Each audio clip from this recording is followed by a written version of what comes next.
Naslednji korak, ki ga moramo opredeliti, je obremenitev. Določili bomo vse potrebne obremenitvene primere. S CS Spotlight bomo spoznali ukaz za določanje obremenitvenih primerov. Obremenitveni primer 1 je privzeto nastavljen na lastno težo, ko smo že omenili. Ustvarili bomo nove obremenitvene primere. Obremenitveni primer 2 je dodatna stalna obremenitev. Zato vrsta akcije ostaja trajna, kar pomeni, da je obremenitvena skupina 1 enaka.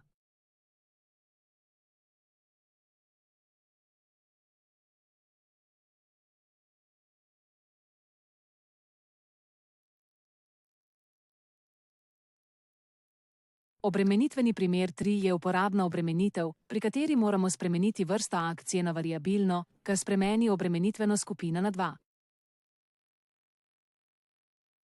Poglejmo obremenitveno skupino 2 s klikom na 3 pike.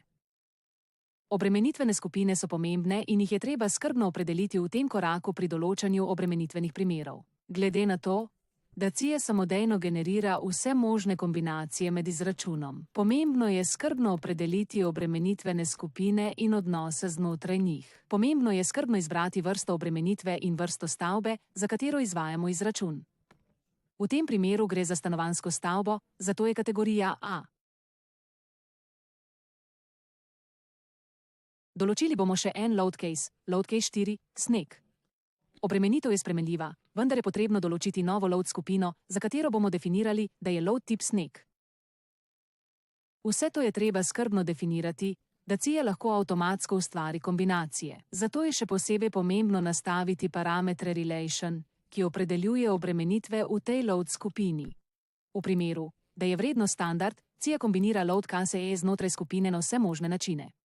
V primeru, da je vrednost exclusive, se load KCE iz iste load skupine ne kombinirajo med seboj, ampak vsak posebej stalno obremenitvijo. Če je vrednost together, se vsi load KCE iz iste skupine kombinirajo in se ne obravnavajo ločeno.